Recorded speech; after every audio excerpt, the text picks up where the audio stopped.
Holidays-nale, adu namma GT Holidays da. GT Holidays, South India's #1 travel brand. You know you are special when you're with GT Holidays. ஆச்சி மசாலா எந்த சமையலும் ருசி தேடும் ரகசியம் 20 ரூபாய். 26 வருட நம்பிக்கை, லட்சக்கணக்கான சந்தோஷ திருமணங்கள். கல்யாணம்னாலே தமிழ் மேட்ரிமோனி தான். இவர் வந்து ஒரு குட்கா வியாபாரம் பண்ணாருன்ற வழக்குல இவரை கொண்டு போய் சிறைப்படுத்துறாங்க. கைதிகளால் தாக்கப்பட்டு இறந்து போயிருக்காரு சபரிவர்மன் என்ற ஒரு மாற்றுத்திறனாளி. இவர் வந்து ஒரு பொட்டி கடை வைத்து பொட்டி கடை சபரிவர்மன். ஆமா, பொட்டி கடையில நீங்க எல்லா வியாபாரம் பண்றதோட இந்த போதை வஸ்து, இந்த போதை வச குட்கா வகைகள் உடனே என்ன பண்றாங்க, போய் டப்புன்னு அவரை கேட்ச் பண்றாங்க. பண்ணும்போது பாத்தீங்கன்னா குட்கா வகை இருக்கு, அதுல 5 பொட்டலம் அன்ஸ் இருக்கு. 9ஆம் தேதி நைட்டு சிறையில் தூங்கியிருக்காரு. 5வது பிளாக்ல இவர் வச்சிருக்காங்க. 10ஆம் தேதி பகல்ல வந்து மனைவி குழந்தைய சந்திச்சிருக்காரு. இப்போ போலீஸ் நல்லபடியா கொண்டு போய் அவரை அடிக்காம அனுப்பிட்டாங்கன்றது இதுல தெரிஞ்சிச்சு. ஏன்னு கேட்டா ஃப்ரைடே அன்னைக்கு மனைவி பார்த்துட்டாங்க. விஷ்ணு, சரத், ஜெகன், அதுக்கப்புறம் சாரதி, வெறிய பெருமாள், சேதுராம், அஜித், அரவிந்த், இந்த 8 நபர்கள். இவர்கள் வந்து எல்லாமே விசாரணை கைதிகள், ஒரே பகுதியை சேர்ந்தவர்கள், வேற வேற வழக்குல வந்திருக்காங்க. இந்த பிளாக்ல இவர் இருக்காங்க. அந்த பிளாக்ல சபரிவர்மனை கொண்டு போய் விடுறாங்க. புதுசா வர கைதியை எப்படி ட்ரீட் பண்ணிருக்காங்க அப்படின்னு ஒரு ஏதோ ஒன்று முறைச்சு ஒன்று செய்ய முடியாது, சட்டம் பேசியிருக்கலாம். அப்போ இந்த அறையில வந்து இங்க ஒரு 8 பேர் இருக்காங்கன்னும் போது புதுசா வரவனை இங்க படுக்க வைக்க மாட்டாங்க. ஏன்டா ஒரு ஃபேன் இருக்கும், இந்த ஃபேனுக்கு நேரம் முக்கியமான அக்யூஸ்ட் படுத்திருப்பான், அவனை சுத்தி ஒரு அவனோட வலதுகரம் இடதுகரம் படுத்திருப்பாங்க. அப்ப புதுசா வரவன் வெளிப்போ, ஒரு ஆளு 2 கையால 2 முறை குத்துனானா 4 குத்து இல்ல, அப்ப 8 பேரு வெறும் கையாலேயே குத்துனாங்கன்னா கூட ஒருத்தனால எப்படி தாங்க முடியும்? திங்கட்கிழமை காலையில இவர்கள் ஹாஸ்பிட்டல் போய் பார்க்கறாங்க. மாரடைப்புல இறந்துட்டாங்க. 19 இடத்துல காயப்பட்டிருக்கு. கை, கால், இடது, முதுகு, தகடை, நெஞ்சில் அடிபட்டிருக்கு. இது எல்லாத்தையும் உடனே ஸ்டேட்மெண்ட் கொடுக்குறாங்க. உடனே அந்த கிளைச்சிறை வார்டனை வந்து ஜெகனை கைது பண்றாங்க. 2ஆம் நிலை காவலர் சிவகுமார் என்றவர் கைது பண்றாங்க. 3வது தலைமை சிறை காவலர் திருமலை நம்பின்றவரை கைது பண்றாங்க. இதற்கு காவல்துறை என்ன விசாரணைனா, இவர்களுக்குள்ளாடி முன்பகை இருக்கா? அதுதான் இல்லையா, அவங்க இல்லவே இல்லை, அவங்க ஊருக்காரங்களே கிடையாது. உள்ள கூட்டிட்டு வந்து அடிக்கிறதுக்கு சினிமா பாணியில இவர் ஒன்றும் பெரிய கேங்ஸ்டரும் கிடையாது. 8 பேர் அடிதடி கேஸ்ல வந்திருக்கலாம், செயின் இருக்கிற கேஸ்ல வந்திருக்கலாம், போன் ஸ்நாச்சிங் கேஸ்ல வந்திருக்கலாம், கஞ்சா வித்த கேஸ்ல வந்திருக்கலாம். ஆனா இப்ப அவங்க எல்லார் மேலேயும் கொலை வழக்கு பதிவு செய்யணும். எதிர்கட்சிகளுக்கு வெறும் வாயை மெல்றதுக்கு திருநெல்வேலி அல்வா சாப்பிட்ட மாதிரி அவங்களுக்கு ஒரு விஷயம் கிடைச்சிருச்சு. இதுக்கு வந்து உடனடியா அமைச்சரும் வந்து பேசிட்டாரு. அமைச்சர் பேசினது பார்த்தாம முதல்வர் பேசணும், எங்க முதல்வர் சாரி கேட்டாரு, இவர் ஏன் சாரி கேட்கல? எல்லாத்துக்கும் முதல்வர் பேசணும். பண பரிவர்த்தனைகள் சிறைக்குள் அதிகமா லட்சக்கணக்காக நடக்குது. லட்சக்கணக்கில் கோடிகள் புரள்து சில சிறைச்சாலைகள்ல. இதெல்லாம் வந்து கண்காணிக்க வேண்டியது அரசோட கடமை. இதை கண்காணிக்கும் போது சிறைத்துறை அதிகாரிகள் பயந்து கொண்டு தன்னுடைய பணியை சிறப்பா செய்வாங்க. ஆதன் தமிழர்களுக்கு வணக்கம்.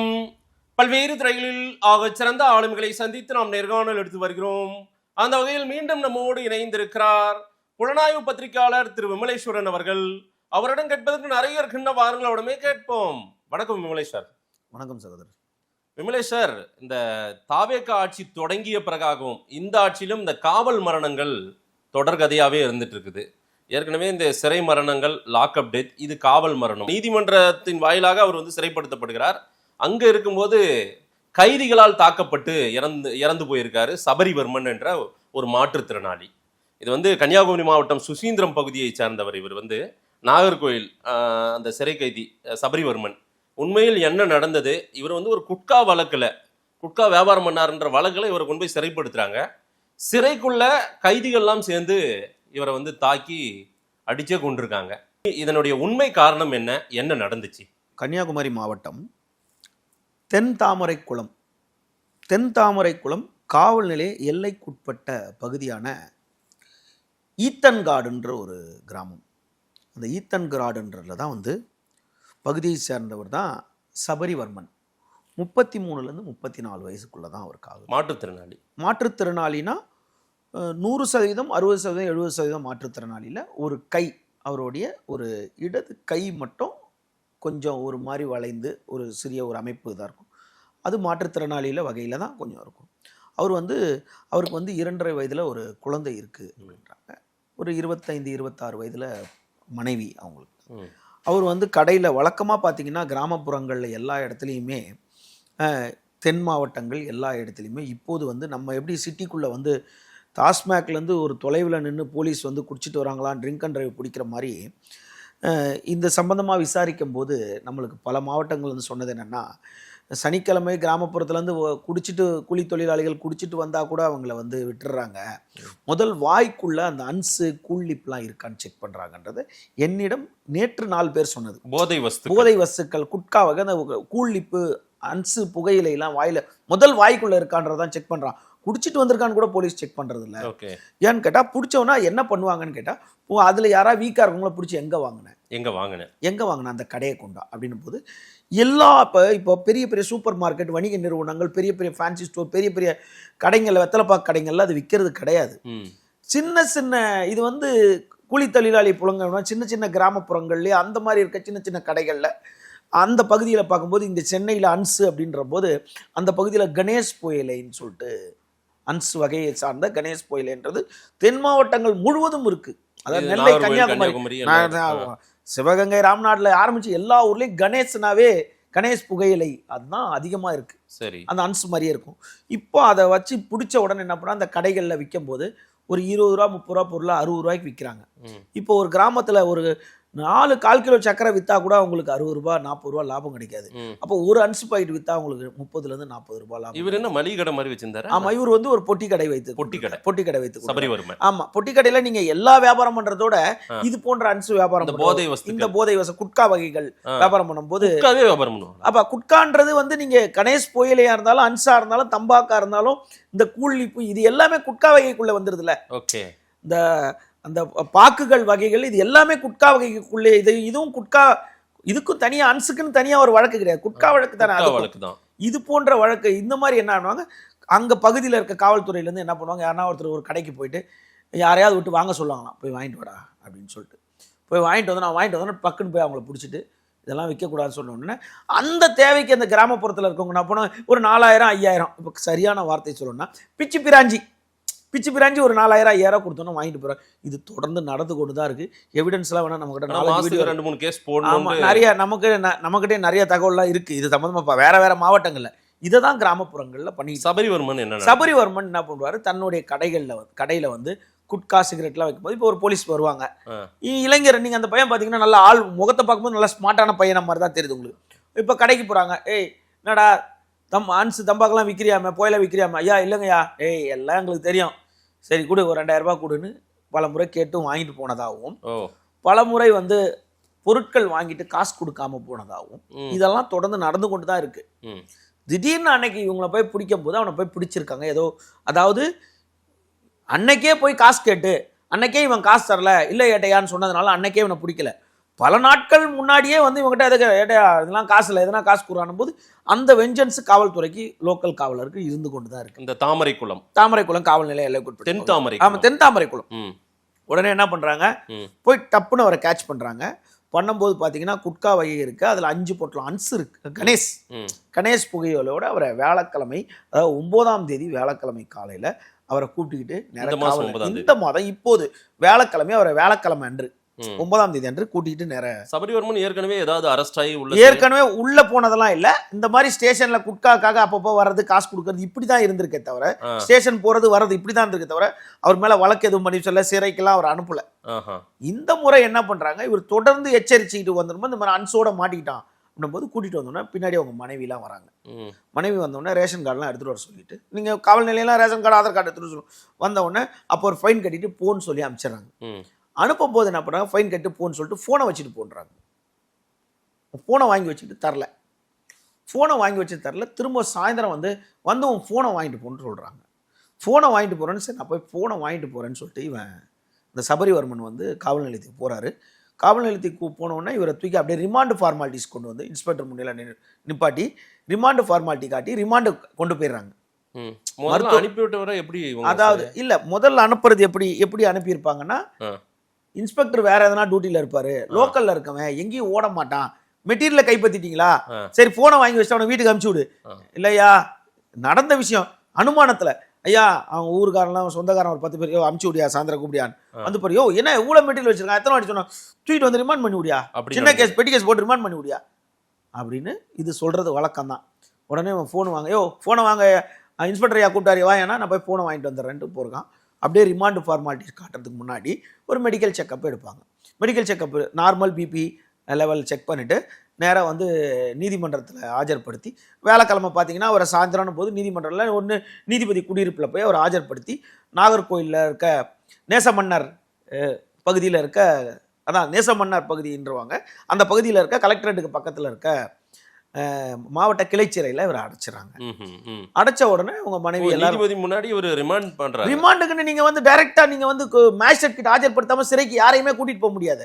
ஒண்ணு நீதிமன்ற நேரமா இருந்தா நீதிமன்றத்தில் ஆஜர்படுத்தி சிறையில் அடைக்கணும், இல்லைன்னா இரவு வீட்டுக்கு, இல்லைன்னா நீதிமன்ற கோட்டர்ஸ் அந்த நீதிபதி இல்லையா இன்சார்ஜ் ஜட்ஜி இருப்பாங்க. இன்சார்ஜ் ஜட்ஜி கிட்ட கொண்டு போய் நிப்பாட்டி நைட்டு 1 மணியா இருந்தாலும் 2 மணியா இருந்தாலும் இப்போ அதாவது ஒரு சர்க்குலர் காவல் நிலையத்துக்கு உண்டு அந்த கோர்ட் பார்க்குறவங்களுக்கு. இன்னைக்கு ரிமாண்ட் ப்ராசஸ் எல்லாம் இந்த வாரம் நீதி நம்ம ஐயா leave 11th court leave 12th court ஜட்ஜி வீட்டில் போய் ஆஜர்படுத்தணும் அப்படின்னும் போது அவருக்கு நைட்டு சாயந்தரம் 7 மணிலேருந்து காலையில் 7 மணி வரைக்கும் யார் ஆஜர்படுத்தினாலும் அவர்கிட்ட தான் போய் ஆஜர்படுத்தணும் அப்படின்ற மாதிரி இது ஒரு ரெகுலர் ஃபார்மாலிட்டிஸ் எல்லாருக்கும். அப்போ ஒரு நீதிபதி முன்பு ஆஜர்படுத்தி இவரை வந்து நேச மன்னர் மாவட்ட கிளை சிறையில் அடைச்சிடுறாங்க. அடைச்ச உடனே அவங்க மனைவிக்கு தகவல் தெரியுது. அப்போ காவல் நிலையமா சின்ன கேஸை போட்டு ரிமாண்ட் பண்ணியாச்சு, இனிமேட்டு விற்கக்கூடாது, இன்ஸ்பெக்டர் பண்ண முடியாதுன்ட்டாரு, நீங்கள் பெயில் போட பாருங்க, ஏபியில் பெயில் போய் ஜாமீன் போட்டு எடுங்க அப்படின்ன உடனே வெள்ளிக்கிழமை அவங்க மனைவியும் இன்னொருத்தரும் போய் அவங்க உறவினரும் போயிட்டு சிறையில் மனு போட்டு பார்க்குறாங்க. அதாவது 10ஆம் தேதி அன்னைக்கு வெள்ளிக்கிழமை மனு போட்டு பார்க்குறாங்க. அவர் வராரு, வந்தவொடனே என்ன பண்ணாங்க, ஒன்றும் இல்லை சரி பெயில் போட்டாச்சு, நாளைக்கு சனிக்கிழமை இன்னைக்கு வெள்ளிக்கிழமை, நாளைக்கு சனி ஞாயிறு, திங்கக்கிழமை பெயில் போட்டுடலாம், செவ்வாயில் வந்துடலான்ட்டாங்க, ஒன்றும் கவலைப்படாதுன்னு மனைவி சொல்லிட்டு சிறைப்படுத்தின எத்தனாவது நாள்ல இவர் அங்க உள்ள அடிக்கப்பட்டு அதாவது கொல்லப்பட்டு வேலைக்கிழமை காலையில விசாரணை கூட்டிட்டு போயிட்டு அன்னைக்கு அனுப்பிடுறாங்க. வேலைக்கிழமை இரவு அவரை நீதிமன்றத்தில் ஆஜர்படுத்தி சிறையில் அடைக்கிறாங்க. வெள்ளிக்கிழமை மனைவி போய் அவரை பார்த்துட்டு வராங்க 10ஆம் தேதி. 11ஆம் தேதி சனிக்கிழமை மனுவே கிடையாது, ஞாயிற்றுக்கிழமை மனுவே கிடையாது. ஞாயிற்றுக்கிழமை திங்கக்கிழமை காலையில இந்த அம்மாவுக்கு ஃபோன் வருது சிறையிலிருந்து. சிறை போலீஸார் ஃபோன் பண்ணுறாங்க சிறைத்துறையிலேருந்து, உங்கள் இந்த மாதிரி அரசு பொது மருத்துவமனைக்கு கொண்டு வந்திருக்கு உங்கள் வீட்டுக்காருக்கு, உடனே வாங்க, இப்படி தான் சொல்லுவாங்க. செத்துட்டாரு வாங்கன்னு சொல்ல மாட்டாங்க, இப்படி வாங்கன்னு வாங்க. உடனே இவங்க பதறி அடிச்சு போனோன்னா என்ன ஆச்சுன்னா மாரடைப்பு இறந்துட்டாரு. இப்போ இதுக்கு முன்னாடி என்ன நடந்திருக்கு அப்படின்னா 9ஆம் தேதி நைட்டு சிறையில் தூங்கியிருக்காரு, 10ஆம் தேதி பகலில் வந்து மனைவி குழந்தைய சந்திச்சிருக்காரு, மனு போட்டிருக்காங்க வெள்ளிக்கிழமை. 11ஆம் தேதி யாருமே பார்க்கல சனிக்கிழமை. 12ஆம் தேதி ஞாயிற்றுக்கிழமை இங்கே நடந்த விஷயம். இது வந்து ஆதாரப்பூர்வ தகவல் படி சொல்கிறோம். நேரடியாக வந்து காவல்துறை உயர் அதிகாரிகள் 2-3 அரசியல் கட்சி தலைவருக்கு நடுவில் அந்த சிறைத்துறை அதிகாரிகள் விசாரிக்கும் போது நமக்கு கிடைச்ச தகவல். இது உறுதி செய்யப்படுத்த தகவல் என்னன்னா, இவரை முதல் 5வது பிளாக்ல கொண்டு வச்சிருக்காங்க. இது கேஸ் நடக்குது, நம்ம ட்ரையல் நடத்த தேவையில்லை. ஆமா, பட் இருக்கிற ஃபேக்ட் என்னன்றது அப்படியே சொல்லுங்க. ஒரு ஜர்னலிஸ்டா ஃபேக்ட் என்னன்றது இது ஊடகத்துல வந்த செய்திகள் தான். ஆமா உறுதிப்படுத்தக்கூடிய தகவல் 5வது பிளாக்ல இவர் வச்சிருக்காங்க. ஓகே, 5வது பிளாக்ல இவர் வச்சிருந்திருக்காங்க. 5வது பிளாக்ல ஒரு சிறைக்கு கொண்டு போகும்போது என்ன பண்ணுவாங்க, இப்போ போலீஸ் நல்லபடியா கொண்டு போய் அவரை அடிக்காம அனுப்பிட்டாங்கன்றது இதுல தெரிஞ்சிச்சு. ஏன்னு கேட்டா ஃப்ரைடே அன்னைக்கு மனைவி பார்த்துட்டாங்க. அப்போ சிறைக்குள் போற அனைவரையுமே வந்து சிறைத்துறை அதிகாரிகள் அடிக்க மாட்டாங்க, சிறைத்துறை அதிகாரிகள் அடிக்கவே மாட்டாங்க, யாரையும் அடிக்க வேண்டிய வேலை கிடையாது. அதே மாதிரி நம்ம வழக்கத்துல சினிமால சொல்ற மாதிரி ஐயோ வெளியே போலீஸ்னா உள்ள ஜெயிலுக்குள்ள வச்சு அடிச்சிருவாங்களோ அப்படின்றலாம் மாதிரி ஒரு பெரிய கேஸ் கிடையாது. சிறைத்துறை வேற, காவல்துறை வேற.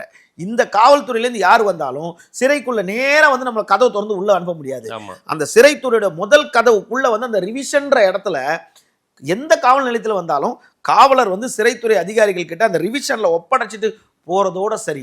அவங்க நம்மளை சென்சார் பண்ணி மானிட்டர் பண்ணி நம்மளை வந்து உள்ள திரும்ப புகைப்படம் எடுத்து அங்க ஒரு சில இதுல வந்து சிறையில வந்து புகைப்படம் எடுத்து கைரேகை வச்சு நம்மளை இந்த பிளாக் குவாரண்டி பிளாக்கு அனுப்புவாங்க.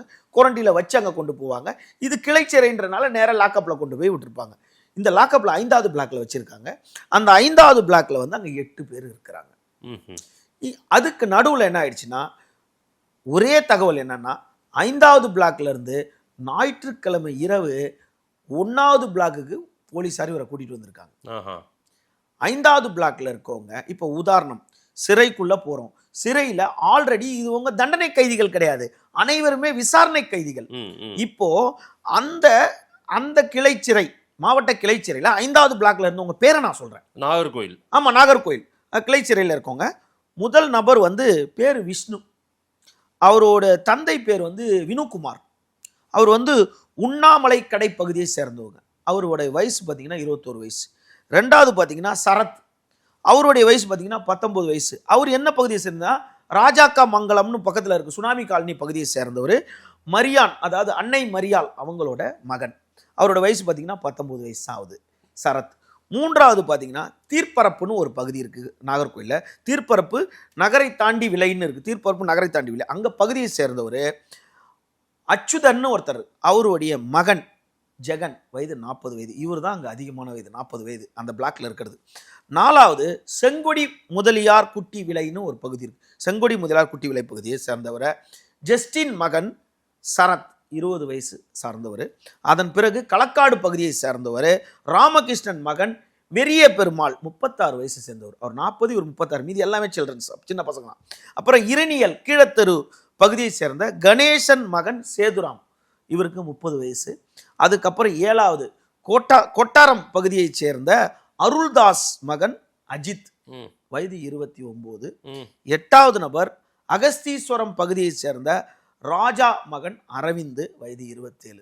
அப்போ இந்த 8 பேர் விஷ்ணு, சரத், ஜெகன், அதுக்கப்புறம் சாரதி, வெறிய பெருமாள், சேதுராம், அஜித், அரவிந்த், இந்த 8 நபர்கள் அந்த அந்த லாக்அப்ல இருக்காங்க. இவங்கெல்லாம் ஒரே கேஸா இல்ல வேற வேற கேஸா? இவங்கெல்லாம் என்ன? இவர்கள் வந்து எல்லாமே விசாரணை கைதிகள், ஒரே பகுதியை சேர்ந்தவர்கள், வேற வேற வழக்குல வந்திருக்காங்க. இந்த பிளாக்ல இவர் இருக்காங்க. அந்த பிளாக்ல சபரிவர்மனை கொண்டு போய் விடுறாங்க. இப்போ நீங்க அடுத்து ஒரு இந்த விசாரணை நடந்துகிட்டு இருக்கனால என்ன நடந்திருக்கும்னு ஒரு அனுமானம், ஒரு சிறைக்கு போயிட்டு வந்த ஒரு அனுபவத்தில் என்னன்னா, போன உடனே ஆள் உடையை பார்ப்பாங்க. முதல்ல இவங்க ஒரு அதிகாரியா வந்தாங்கன்னா, உட்கார் சார் என்ன கேஸ்ன்னு ஒரு 2 ஹவர் பொறுத்து கேட்பாங்க. இல்லை என்ன கேஸ்னா, அவங்க முதல் நாளே இங்கே புழலை போன்ற இடத்துல முதல் நாளே பேப்பர் படிப்பாங்க. இந்த மாதிரி ஒரு பாலியல் புகாரில் சிக்கிட்டான் அப்படின்னு சொல்லிட்டு. பாலியல் புகாரில் குழந்தைகளை இது பண்ணி அபியூஸ் பண்ணிட்டு வரவங்க எல்லாருமே அடிப்பான். இந்த திருட்டு கேஸ்ல வரவங்கள, மீடியா கேஸ்னா, ஆமா திருட்டு கேஸ்ன்னு வரவங்கள இப்போ சின்ன பிளாக் இருக்கும். சின்ன பிளாக் எல்லாருக்கும் கிடைக்குமா என்ன சிறைக்குள்ள? எது எல்லாருக்கும் கிடைக்குமா என்ன செய்தித்தாள்? செய்தித்தாள் ஒரு பிளாக்லயும் வாசல்ல பேப்பர்ல கட்டி இருப்பாங்கல்ல, அது யார் வேணாலும் எடுத்து ஒரு பிளாக்லயும் படிச்சுப்பாங்கல்ல. செய்தித்தாள் வந்து சென்சார் பண்ணி தான் வரும் கொஞ்சம் சிலது. ஆனா கைது செய்யற முன்னாடி ஒரு சம்பவம் நடந்து கொலை செய்தி, அதெல்லாம் முக்கியமான செய்திகள்லாம் அங்க வந்துரும்ல. இப்போ ஒரு சின்ன அறையில, ஒரு பிளாக் சின்ன சிலையில ஓரமா ஒரு கழிவறை இருக்கும். அந்த கழிவறைவை இரவு நேரத்துக்கு பயன்படுத்துறதுக்காக இருக்கும். பகல் நேரத்துக்கு அவங்க வெளியே தான் போவாங்க. அப்போ பகல் நேரத்துக்கு வெளியே போறதுனால இரவு நேரத்துல அங்க மலம் கழிக்க மாட்டாங்க, சிறுநீர் கழிக்கிறதுக்கு மட்டும்தான் அதை பயன்படுத்திப்பாங்க. அங்கதான் தட்டு கழுவுறதுல இருந்து எல்லாமே நடக்கும். அப்போ இந்த அறையில வந்து இங்க ஒரு 8 பேர் இருக்காங்கன்னும் போது புதுசா வரவனை இங்க படுக்க வைக்க மாட்டாங்க. ஏன்னா ஒரு ஃபேன் இருக்கும். இந்த ஃபேனுக்கு நேரம் முக்கியமான அக்யூஸ்ட் படுத்திருப்பான். அவனை சுத்தி அவனோட வலதுகரம் இடதுகரம் படுத்திருப்பாங்க. அப்ப புதுசா வரவன் நம்ம தள்ளிப்போ, நான் யதார்த்தத்தை சொல்றேன், தள்ளிப்போ அங்க போய் 8 பேர் 9 பேர் படுக்கிற அளவுக்கு இருக்காதா? ஒவ்வொரு சிறையை பொறுத்தளவுக்கு. இப்ப சைதாப்பேட்டை சப்ஜெக்ட் எல்லாம் பாத்தீங்கன்னா ஒரு 4 பேர் 5 பேர் படுக்கிற மாதிரி இருக்கும். புழல்லாம் பாத்தீங்கன்னா 40 பேர் படுக்கிற, 40 பேர் உள்ள விடுவாங்க. 4 பேர் 5 பேர் படுக்கிற இல்ல, அது வந்து சிறையில வந்துகிட்டே போய்கிட்டே இருப்பாங்கல்ல. ஒரு 27 பேர் 30 பேர் 4 பேர்ன்றதுல கூட 2 பேர் போடுவாங்க. டைட்டா இருக்கும் போது, கைதிகள் இல்லைன்னும் போது என்ன பண்ணுவாங்க, காலியா இருப்பான். ஒரு பிளாக்ல 2 கைதிகளும் இருக்க சூழ்நிலை எல்லாம் வரும். அதை சொல்ல முடியாது. அது வெளியேந்து வரது, சிறை எங்க கொண்டாலும் நிரப்புறது தானே. ஓவர் ஃபுல் ஆயிடுச்சுன்னா வேற மாத்தி அனுப்புங்க, அங்க அனுப்புங்க, செங்கல்பட்டுங்க. அப்படின்னா புதுசா வரவன இப்படி நடந்திருக்கும். இதுதான் உண்மை. இல்ல இதுதான் உண்மை. இப்ப என்னன்னா, வெள்ளிக்கிழமை சிறையில இருக்காரு, அவங்க மனைவி வந்து பாத்துருக்காங்க, குழந்தையோட பாத்துருக்காங்க. சனி ஞாயிறு லீவு. திங்கக்கிழமை அவர் இறந்துட்டதா தகவல் வருது. கரெக்டா? ஞாயிற்றுக்கிழமை இந்த இன்சிடென்ட் நடக்குது. சண்டே நடக்குது. என்ன நடந்துச்சு? சண்டே நடந்துக்குள்ள என்ன பண்றா, இந்த இவங்களுக்குள்ள வந்துட்டு அந்த வேலை செய்யறா, இந்த வேலை செய்யறா எடுத்து புதுசா வரவன என்ன பண்ணுவான், சனிக்கிழமை ஞாயிற்றுக்கிழமை ரோல் கால் வருவாங்க, ஃபைல் உட்கார வருவாங்க, சூப்பர்டென்ட் டிப்டி சூப்பர்டென்ட் ரவுண்ட்ஸ் வருவார். அப்போ அந்த ஞாயிற்றுக்கிழமை க்ளீனாக வச்சிருக்கணும் போது புதுசாக எந்த அடிமை கிடைக்குதோ அந்த அடிமை வச்சு தான் வேலை செய்வாங்க. புரியுதுங்களா? அவ்வளோ தயார்படுத்துகிற வேலை. ஆமாம், ஃபைல் உட்காரணும். இப்போ திடீர்னு ஒரு பிளாக்குள்ள சூப்பர்டென்ட் வரும்போது இப்படி கால் வைக்கும் போதே சூப்பர்டென்ட் இப்படி மேலே எட்டி பார்ப்பார். அந்த பிளாக்குள்ள வரவே எனக்கு பிடிக்கல, இவ்வளோ ஒட்டடை இருக்கு அப்படின்வார். அதுக்கு நான் ஆள் வச்சா ஒப்படை க்ளீன் பண்ண வச்சிருக்காங்க. இவங்க அந்த லாக்அப்ல இருக்கவங்க, ஐயோ சூப்பர்டென்ட் வருவார், க்ளீனாக வச்சிரு அப்படின்னு எல்லாத்தையும் க்ளீனாக வச்சு அவர் உள்ளே வந்து பார்த்ததுன்னா வந்து கரெக்டாக இருக்கா அப்படின்னு செக் பண்ணிட்டு போகிற மாதிரி தான் ஒவ்வொரு சிறைச்சாலையும் இருக்கும்.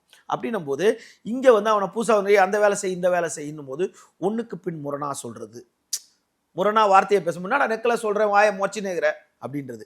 இப்போது ஒரு விஷயத்த உறுதிப்படுத்தாமல் ஒரு விஷயம் அதாவது பாளை சிறையெல்லாம் நம்ம கேள்விப்பட்டிருப்போம். பாளையங்கோட்டை சிறைச்செல்லாம் பார்த்தீங்கன்னா ஒரு பிளாக்குக்கும் பேர் தான் வைக்கல.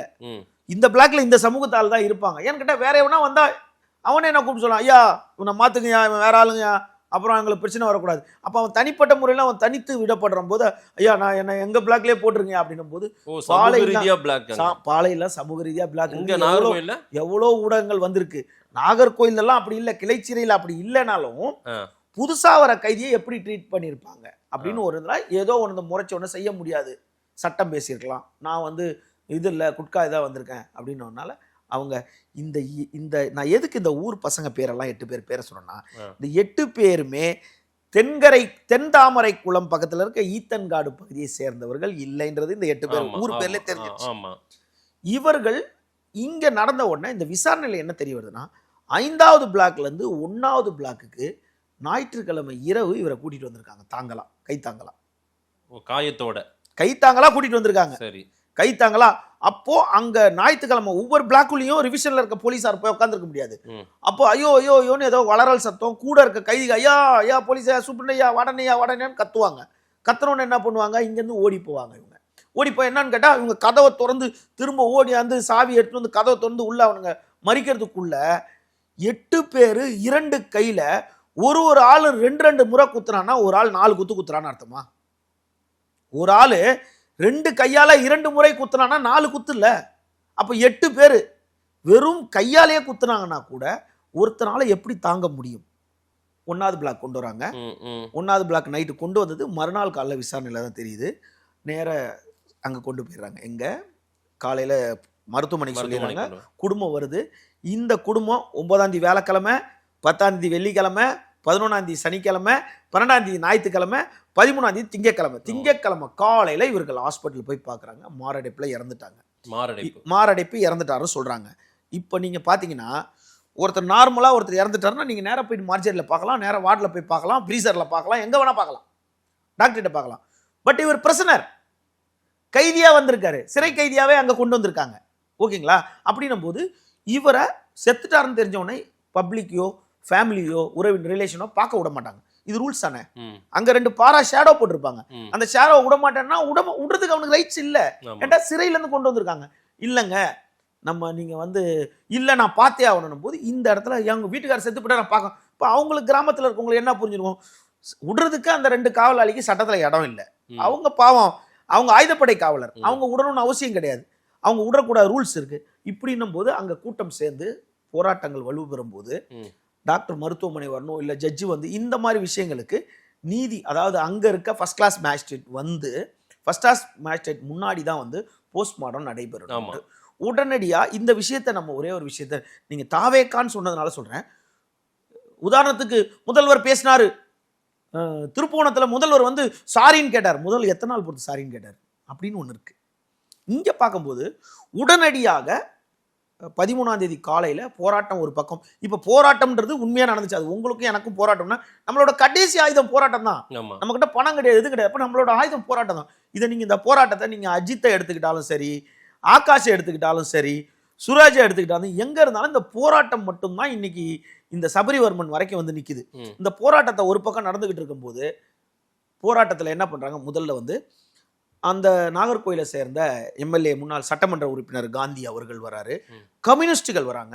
கம்யூனிஸ்டுகள் வந்து போராட்டத்தை உடனே என்ன பண்றாங்க, இந்த மாதிரி அவங்க என்ன அரசியல் கட்சி தலைவர் என்ன பண்ணுவாங்க, அரசியல் ரீதியாகவே தன்னுடைய போராட்டத்தை முன்னெடுக்கும் போது உடனே வரணும், எல்லாரையும் பார்க்குறாங்க, சூப்பரண்டை பார்க்குறாங்க, சூப்பர் மாவட்ட ஆட்சியர்கிட்ட போராட்டம் பண்ணுறாங்க. இல்லைங்க இப்போ டைம் ஆயிடுச்சு 13, நாளை காலையில் 14, நாளை காலையில் போஸ்ட்மார்ட்டத்துக்கு ஒரு குறிப்பிட்ட நேரம் இருக்குது, நாளை காலையில் வராங்கன்னு உடனடியாக என்ன பண்ணுறாங்க, ஒரு பக்கம் இன்வெஸ்டிகேட் போயிட்டுருக்கு. 17ஆம் தேதி காலையில் இது வரைக்கும் எங்கேயுமே எந்த கவர்மெண்ட்டுமே பண்ணாதது. கேட்டால் தாவேக்காக்கு சொம்படிக்கிறேன்னு இப்போ கீழே போடுவாங்க, அதெல்லாம் கிடையாது. 3 மருத்துவமனையிலிருந்து 3 உடற்கூறு ஆய்வு செய்கிற ஒரு ஸ்பெஷலிஸ்ட்டை 3 பேரை கொண்டு வந்து வச்சு அந்த 3 பேரையும் வச்சு அந்த உடற்கூறு ஆய்வு செய்கிறாங்க. நீதிபதி முன்பு உட்காந்து வச்சு வீடியோ பதிவு செய்கிறாங்க. பண்ணிட்டு சில மணி நேரத்திலே அவங்களோட ஃபேமிலி கிட்ட உடனே போஸ்ட்மார்ட்டம் ரிப்போர்ட்டை கொடுக்குறாங்க. அது எந்த மாடிஃபை பண்ணல. 19 இடத்துல காயப்பட்டிருக்கு. கை, கால், இடது, முதுகு, தகடை, நெஞ்சில் அடிபட்டிருக்கு. இது எல்லாத்தையும் உடனே ஸ்டேட்மெண்ட்டை கொடுக்குறாங்க. கொடுத்த உடனே இவங்க என்ன சொல்றாங்க, உடனே நாங்க கைது பண்றோம் அப்படின்னு சொல்லிட்டு ஃபர்ஸ்ட் என்ன பண்றாங்க, எப்படி நடந்துச்சு, இதை யார் கவனிப்பாங்க, இதுக்கு இன்சார்ஜ் யாரு அப்படின்னு சொல்லிட்டு உடனே அந்த கிளைச்சிறை வார்டனை வந்து ஜெகனை கைது பண்றாங்க. 3 வார்டனை கைது பண்ணிருக்காங்க. அதான் ஜெகன்ற ஒரு வார்டனை கைது பண்றாங்க. 2ஆம் நிலை காவலர் சிவகுமார் என்றவரை கைது பண்றாங்க. 3வது தலைமை சிறை காவலர் திருமலை நம்பின்றவரை கைது பண்றாங்க. இந்த 3 பேரையும் கைது பண்ணி உங்ககிட்ட விசாரிச்சோன்னா உங்களை தான் ஃபர்ஸ்ட் கைது பண்ணோம். இவங்களை கைது பண்றாங்க. அடுத்து யாருன்னா அந்த சிறையில் ஆல்ரெடி விசாரணை கைதி இருக்க 8 பேர் மேலேயும் கைது பண்றாங்க. கைதினா என்ன, அவங்கள ஜெயிலில் கைது பண்ண அவங்கள மேற்கொண்டு ஒரு வழக்கு போட்டு ரிமாண்ட். அவன் அடிதடி கேஸ்ல வந்திருக்கலாம், செயின் இருக்கிற கேஸ்ல வந்திருக்கலாம், ஃபோன் ஸ்நாச்சிங் கேஸ்ல வந்திருக்கலாம், கஞ்சா வித்த கேஸ்ல வந்திருக்கலாம். ஆனா இப்ப அவங்க எல்லார் மேலேயும் கொலை வழக்கு பதிவு செய்யணும். அவன் இன்ன நேரம் பெயில கூட வர வேண்டியவனா இருந்திருக்கலாம். இப்ப இவங்களை கொலை வழக்கு பதிவு செய்து இதுக்கெல்லாம் காரணமா இருந்த ஒரு எஸ்ஐ, அவர் பேர் வந்து பிரைட் பிளெஸிங், அவரை வந்து உடனே விசாரிச்சு அவரை வந்து ஆயுதப்படைக்கு கொண்டு போய் வைக்கிறாங்க. பணிமாற்றம் செய்யறாங்க. ஆயுதப்படைக்கு விஆர்ல வச்சிருக்காங்களா, ஆயுதப்படைக்கு இல்ல திரும்ப சஸ்பெண்ட் பண்ண போறாங்களா, இல்ல இந்த வழக்குல அவரை சேர்க்கிறாங்களான்ற ஒரு பக்கம் இன்வெஸ்டிகேஷன் போயிட்டு இருக்கு. நம்ம முக்கியமானது என்ன நடந்தது, எதுக்காக அவரை போய் அடிச்சு கொண்டிருக்காங்க. அதாவது காவல்துறை இதுல அடிக்கவே இல்லைன்றது ஊர்ஜிதமாயிடுச்சு. ஆமா, சிறைத்துறை அதிகாரிகள் அடிக்கவே இல்லைன்றது. அதாவது நீங்க ஃபர்ஸ்ட் சொன்ன மாதிரி போலீஸ் கஸ்டடியில சாகல, ஆமா, அடிக்கவும் இல்லை, லாக்அப்லயும் சாகல. அவர் என்னன்னா சிறை ஜுடிஷியல் கஸ்டடி நீதிமன்ற காவல்ல இருக்கும்போது. அதுதான் சார் நான் கேள்வியே எடுத்ததுமே அதான் சொன்னேன். நான் கஸ்டோடியல் டெத்னு சொல்ல, லாக்அப் டெத்னு சொல்ல, காவல் மரணம். காவல்ல மரணம் ஆயிட்டார், செத்து போயிட்டார். இது காவல் மரணம் வந்து எப்பயுமே நடக்கூடாது. இப்ப இல்ல, இனி எப்பயுமே நடக்கூடாது. இதுக்கு முன்னாடி நடந்திருக்க கூடாது. இந்த காவல் மரணம்ன்றது அதுக்கு இந்த காவல் மரணத்தை வித்தியாசமா சில வழக்குகள் நம்ம பார்க்குறோம். இது வரைக்கும் காவல் மரணங்கள் எதாக இருந்தாலும் போலீஸார் மட்டும் தான் கைது செய்வாங்க. இப்போ அந்த ஒரு 8 பேர் அந்த கூட இருந்த சக கைதிகளை வந்து விசாரணை கைதிகளையும் வழக்கில் சேர்த்துருக்காங்க. அவர்களையும் கைது செய்திருக்காங்க. மேற்கொண்டு விசாரணை நடந்து கொண்டிருக்கு. இப்போ உடனடியாக அனைவருமே வைக்கிற கோரிக்கை என்ன, அல்ல சமூக ஆர்வலர், நீதிபதிகள், அதாவது நீதித்துறை சார்ந்தவர்கள் எல்லாருமே வைக்கிற போராட்டம் என்னன்னா, இதுக்கு வந்து ஏற்கனவே உயிரிழந்தவங்களுக்கு நிதி கொடுத்துருக்காங்க, அதாவது அவங்களுக்கு உதவித்தொகை கொடுத்துருக்காங்க. அந்த மாதிரி இவருக்கு ஒரு அரசு வேலையும், இவர் குடும்பத்தை சார்ந்தவருக்கு ஒரு அரசு வேலையும், இவர்களுக்கு அதாவது முதல்ல கம்யூனிஸ்ட் என்ன வார்த்தையை விட்டுச்சு அப்படின்னா 5 கோடி ரூபாய் அவங்களுக்கு கொடுக்கணும் அப்படின்னாங்க. அதுக்கப்புறம் அப்படியே வந்து மற்ற அமைப்பெல்லாம் வந்து 50 லட்சம் ரூபாய். இப்போ நீங்கள் பார்த்தீங்கன்னா இந்த சமூக ஆர்வலர், சட்ட வல்லுநர், இந்த கைதிகளுக்காக ஹென்றி, அவர் கூட என்ன ஹென்றி தீபன் அவரு என்ன சொல்லியிருக்காரு, உடனடியாக நீங்கள் கொஞ்சம் கூட குறைக்கக்கூடாது. அவங்களுக்கு வந்து மற்ற கைதிகளுக்கு என்ன பண்ணிட்டாங்க, மற்ற இடத்துல அவங்களுக்கு நாங்கள் வேலை கொடுத்தோம், இந்த இப்போ திருப்பூணமனத்தில் அவங்களுக்கு வேலை கொடுத்தோம், நிலம் கொடுத்தோம், அதனால அவங்களுக்கு கழிச்சது போக இவ்வளோ தான் கொடுத்தோம் அப்படின்னு சொன்னாங்க. இங்கே நீங்கள் வேலையும் கொடுக்கணும், ஒன்லி ஃபார் 50 lakhs கொடுக்கணும் அப்படின்றாங்க. ஆனால் வந்து இப்போ காவல் மரணம் நடக்கணும் அப்படின்னு சொல்லிட்டு எந்த போலீஸாரும் எதிர்பார்க்கறதில்ல, மக்களும் எதிர்பார்க்கறதில்ல, ஊடகங்களையும் எதிர்பார்க்கறதில்ல.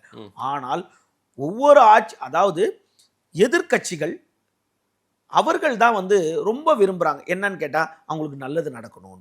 அதாவது அவங்களும் காவல் மரணத்தை வந்து விரும்பலை, அவங்களுக்கு நல்லது நடக்கணும். இப்போது திமுகவாக இருக்கட்டும், அதிமுகவாக இருக்கட்டும், தன்னோட ஆளுங்கட்சியாக இருக்கும்போது அவங்க பெண்கள் பிரச்சனைக்கு அவங்கெல்லாம் அப்போ அவங்களுக்கு காது கேட்காது, கண் தெரியாது. அப்புறம் லாக்அப் மரணத்துக்கு கண் தெரியாது. இப்போ உடனடியாக வந்து மாநிலங்களவை உறுப்பினர் கனிமொழி அவர்கள் போயிருக்காங்க. இது வந்து எதிர்கட்சிகளுக்கு வெறும் வாயை மெல்றதுக்கு திருநெல்வேலி அல்வா சாப்பிட்ட மாதிரி அவங்களுக்கு ஒரு விஷயம் கிடைச்சிருச்சு. இதுக்கு வந்து உடனடியாக அமைச்சரும் வந்து பேசிட்டாரு. அமைச்சர் பேசினது பார்த்தாம முதல்வர் பேசணும், எங்க முதல்வர் சாரி கேட்டாரு, இவர் ஏன் சாரி கேட்கல, எல்லாத்துக்கும் முதல்வர் பேசணும். இதுக்கு மேல என்ன பேசணும்னு நினைக்கிறாங்க. ஏன்டா இது வரைக்கும் உடனடியா 13 நடக்குது, 14 சம்பவம், 13 காலையில் தெரியுது, 14 போஸ்ட்மார்டம், அன்னைக்கு இரவு 15ஆம் தேதி எல்லாரும் ரிமாண்ட் எஃப்ஐஆர் போட்டாச்சு. இப்போ அது இன்வெஸ்டிகேஷன் போயிட்டு இருக்கு. திரும்ப அந்த வழக்கில் சிபிஐ கேட்குறாங்க. சிபிஐ போவேனா அப்படின்னு சொல்லிட்டு சிபிசிஐடிக்கு போனாலும் சரி, போலீஸே நடவடிக்கை எடுத்துருது. இந்த விஷயத்துல பாதிக்கப்பட்ட ஒரு தரப்புல இருந்து எல்லாம் முன்வைக்கிறது என்னன்னா, அவங்களுக்கு உண்டான நிதி உதவி, நஷ்ட ஈடு, அவர்கள் இறப்புக்கு ஒரு அரசு வேலை, அவங்க அதை கேட்குறாங்க. இதை விட இதற்கு பிறகு வந்து லாக்அப் மரணம் நிகழக்கூடாதுன்றாங்க. இந்த வழக்குல விசாரணை துரிதமா இன்னும் முடிவடையாம இருக்கு. விசாரணை நடந்துட்டு இருக்கு, நடந்து கொண்டு கண்டிப்பா இருக்கு. அதுக்கு கண்டிப்பா அது என்ன காரணம்னு தெரியட்டும். என்ன உங்க காரணம்? பார்வையில என்ன வெறும் வாய் தகராறே சண்டையா மாறி இருக்கா இப்படி? ஒரு ஆளை போட்டு 8 பேர் அடிச்சு சாகடிச்சிருக்காங்க. அதாவது சிறை அந்த அறைக்குள்ள ஆ, தகராறு நடந்தது ஊர்ஜிதமா தெரியுது எல்லாருக்குமே. ஆமா. தெரியலன்னா இதற்கு காவல்துறை என்ன விசாரணைனா இவர்களுக்குள்ளாடி முன்பகை இருக்கா? அதுதான் இல்லையா அவங்க அவங்க ஊருக்கு இல்லவே இல்லை, அவங்க ஊருக்காரங்களே கிடையாது. ஆமா உள்ள கூட்டிட்டு வந்து அடிக்கிறதுக்கு சினிமா பாணியில இவர் ஒன்றும் பெரிய கேங்ஸ்டரும் ஆமா கிடையாது. இவரும் கொஞ்சம் இவர் கை உள்ள problem. போனோடனே சில இடத்துல எல்லாத்துக்கும் பாத்தீங்கன்னா ஒரு கொலைகளுக்கு பின்னால பார்த்தா நம்மளே ஏற்கனவே பேசியிருக்கோம். பல கொலைகள் 8 கொலை 9 கொலைக்கு முன்னாடி பாத்தீங்கன்னா சில்லி காரணங்கள் இருக்கும். அந்த ஆமா, மாதிரி ஆமா. இந்த சின்ன சின்ன 19 வயசு பசங்க 20 வயசு பசங்க 27 வயசு பசங்க அந்த கிளை சிறையில் இருக்காங்கன்னா அவங்க சமூகத்துக்காக போராட்டம் பண்ணிக்கிட்டு சிறையில் இருக்க மாட்டாங்க. நியாயமா போலீஸ் லாங்குவேஜில் சொல்லணும்னா அவங்க அக்யூஸ்ட். அந்த அக்யூஸ்டு கூட இவர் வந்து இந்த வியாபாரி உள்ளே போயிட்டாரு, தவறான ஒரு பொருளை விற்றுட்டு அதுக்கு உண்டான உள்ளே போயிட்டாரு. இவரால் அந்த ரெகுலர் அக்யூஸ்டு கூட இவரால் வந்து ஹேண்டில் பண்ண முடியல. இவர்களுக்குள்ள வாய் தகராறோ ஏதோ ஒரு தகராறு நடந்திருக்கு. அந்த 8 குற்றவாளிகள் இப்போ குற்றம் சுமத்தப்பட்டவர்கள் ஆமா. ஏற்கனவே வேற வழக்கில் குற்றம் இருக்கவங்க. ஆ. அவர்கள்கிட்ட ஒவ்வொருத்தர்கிட்டையும் தனிப்பட்ட முறையில் என்ன நடந்துச்சு, எங்கே வச்சு இடிச்சிங்க, செவத்தில் இடிச்சிங்களா, இல்லை செவத்தில் இவர் மேலே அடிபட்டு இவருக்கு எல்லாமே ஊமக்காயமாகவே இருக்குது. எல்லாமே வெளியே ரத்த காயங்கள் பெருசாக எதுவுமே வெளியே தெரியல. எல்லாம் தாக்குதல் உள்ளதாக இருக்க தவிர ரத்தம் வழிந்த மாதிரி இல்லை. அப்போது சக கைதிகள் கிட்ட மற்ற பிளாக்ல இருக்க கைதிகள் இங்கே எங்கே சத்தம் கடிச்சு எப்படி அடித்தாங்க, யாராவது ஒருத்தராவது அந்த பிளாக்ல இருப்பாங்க. இப்போ இதெல்லாம் அஜாக்கிரதை, கவனக்குறைவு, இந்த மாதிரி இது எல்லாத்தையுமே பண்ணது வந்து இந்த வார்டன் ஜெகன், தலைமை காவலர் சிவகுமார், தலைமை சிறை காவலர் இவர், 2ஆம் நிலை காவலர் திருமலை நம்பி, இவர்கள் மீது வந்து வழக்கு பதிவு செய்யப்பட்டிருக்கு. இவர்கள் இல்லாமல் அந்த என்ன எதிர்பார்க்கறது இல்லைன்னா ஏன் அந்த சூப்பரண்டென்ட் மேலேயே துணியை சூப்பரண்டென்ட் மேலேயே போடல? இப்போ உதாரணத்துக்கு நம்ம ஒரு விஷயத்தை இப்போ கண்டிப்பாக சொல்லியே ஆகணும். இப்போது கடந்த 2 ஆண்டுகளுக்கு முன்னாடி செங்கல்பட்டு சிறுவர் சீர்திருத்த பள்ளியில் இருக்க சூப்பரண்டென்ட் வரைக்கும் ரிமாண்ட் பண்ணி இன்னமும் அவங்க சஸ்பெண்ட்லேயே இருக்கிறாங்க. அப்படி இருக்கும்போது இது சிறைச்சாலை. இங்கேயா என்ன துணை சூப்பரண்ட் மேலே நடவடிக்கை. ஒன்று. 2வது தமிழக காவல்துறை டிஜிபியா இருந்த சந்தீப் ராய் ரத்தோர் அவர்கள் தான் வந்து இப்ப சிறைத்துறையில இருக்காரு. இன்னும் சிறைத்துறையில காவல்துறையில ஓரளவுக்கு பயம் வந்துருச்சு. ஐயோ பணம் வாங்கக்கூடாது, எதனா ஒன்னா வீடியோ எடுத்துறாங்களே அப்படின்ற ஒரு பயம் வந்துருச்சு எல்லாருக்கும். பட் சிறைத்துறையில இன்னமும் அநியாயங்கள் மாநிலம் முழுவதும் இருக்க சிறையில நடந்துகிட்டு இருக்கு. இந்த சிறைத்துறையை திரும்பவும் ஒரு கண்காணிப்பு குழு போட்டு மறுபரிசீலனை சீரமைப்பை இந்த சிறையில வந்து ஒவ்வொருத்தரையும் கூப்பிட்டு, அதாவது சிறை வந்து திருந்துறதுக்கு உண்டான இடமா மாத்தாம அதுக்கு பல சிறையில வந்து நீங்க மாஸ்டர் படம் பார்த்திருப்பீங்க, அங்க ஒரு வாதியார் அனுப்புவாங்க. அதே மாதிரி ஒவ்வொரு சிறைக்கும் ஒருத்தர் இருக்காங்க. அந்த பணியிடங்கள் இன்னும் நிரப்பப்படாமே இருக்கு. 100 கைதிகள் 100 பேருமே திருத்த முடியாது. அட்லீஸ்ட் 10 பேரை திருத்தலாம்ல, 5 பேரை திருத்தலாம்ல. அதுக்கு உண்டான பணி ஆணை இன்னும் பணியிடங்கள் நிரப்பப்படாமல் இருக்கு. சிறையை வந்து இனிமேட்டு பப்ளிக் போய் சிறையை கண்டுபிடிக்க முடியாது, பப்ளிக் உள்ள போய் விசிட் பண்ண முடியாது. அப்படின்னும் போது சிறையை மட்டும் அதிகாரிகள் வரும்போது மட்டும், அதாவது ஒரு ரவுடி, பிரபல ரவுடி இப்ப கைது செய்தாங்க போன வாரம். அவரோட ஸ்பெஷாலிட்டி என்னன்னா ஒரு சக்கர நாற்காலியை கணம் கொடுத்து கொண்டு போயிட்டு லாக்அப்ல அவருடைய பிளாக்ல வச்சிருந்தார். அதுக்கு முன்னாடி ஒரு சமூகத்தை சார்ந்த ரவுடி தென் மாவட்டத்தில் இருக்கார், வாட்ச் கட்டிக்கிட்டு தான் உள்ள இருப்பாரு. இன்னொரு கைதி ஜெயிலர் ரூம்ல இருந்த ஒரு 5 ஆண்டுக்கு முன்னாடி ஜெயிலர் ரூம்ல இருந்த சின்ன ஃப்ரீசரை கொண்டு போய் வச்சிருப்பாரு. ஸ்குவாடு வராங்கன்னா தூக்கிட்டு போவாங்க. இதெல்லாம் நடந்திருக்கு சிறையில. இப்போ நடந்துகிட்டு இருக்கலாம். ஒரு பீடி 200 ரூபா விற்கலாம், ஒரு செருப்பு வந்து 500 ரூபா விற்கலாம், இந்த பிசிபின்னு ஒன்று இருக்கலாம், வெளியே இருக்க பொருள் உள்ள 10 மடங்கு லாபத்துக்கு விற்கலாம். இதெல்லாம் வந்து கண்காணிக்க வேண்டியது அரசோட கடமை. இதை கண்காணிக்கும் போது சிறைத்துறை அதிகாரிகள் பயந்து கொண்டு தன்னுடைய பணியை சிறப்பாக செய்வாங்க. பண பரிவர்த்தனைகள் சிறைக்குள் அதிகமா லட்சக்கணக்காக நடக்குது. லட்சக்கணக்கில் கோடிகள் புரளுது சில சிறைச்சாலைகள்ல. இதெல்லாம் கண்காணிப்புக்குள்ள இதெல்லாம் மானிட்டர் பண்ணணும் இந்த அரசு. சோ சிறைத்துறைக்குள்ளார இருந்த கவனக்குறைவின் காரணமா ஒரு உயிர் போயிருக்கு. உண்மை அதுதான். அவங்க அடிச்சாங்க, அவன் கெட்டவன் தான். நீ ஏன் அந்த பிளாக்ல விடுறது? அவன் உள்ளே அவன் பயப்படல. அந்த 8 பேர் சேர்ந்து உள்ள அடிக்கிறான்னா அப்ப அவன் ஜெயிலுக்கு பயப்பில்லை. ஆமா ஆமா. அவன் ஜெயிலுக்கு உலகத்துல பெரிய ரவுடி வந்து சாவுக்கு பயப்படுவான். அப்ப எல்லாருமே புதுசா போறவன் ஜெயிலுக்கு பயந்து தான் போவான். ஜெயிலு ஐயோ வேணாங்க, ஜெயிலுக்கு எவனும் சந்தோஷமா போக மாட்டான். அப்படிப்பட்டவன் உள்ள ஒருத்தன் போகும்போது 8 பேர் சேர்ந்து ஒருத்தனை அடிக்கிறாங்க அப்படின்னா அப்ப 8 பேருக்கு பயம் இல்லைன்னு அர்த்தம். அப்ப பயம் இல்லைன்னா அங்க லூஸ் விட்டீங்கன்னு தானே அர்த்தம். வெளியே மாவு கட்டு போட்டு அனுப்புறாங்கல்ல, திரும்ப அந்த ஸ்டேஷன் பக்கமே தலை வச்சு படுக்கிறது இல்லைல்ல. உள்ள அதுக்காக மாவு கட்டு போடணும்னு அவசியம் கிடையாது. உள்ள அவர்கள் வார்டன்ற பேர்ல இவர்களும் அவங்களுக்கு உடந்தையா இருக்கிறாங்கன்றது தான்.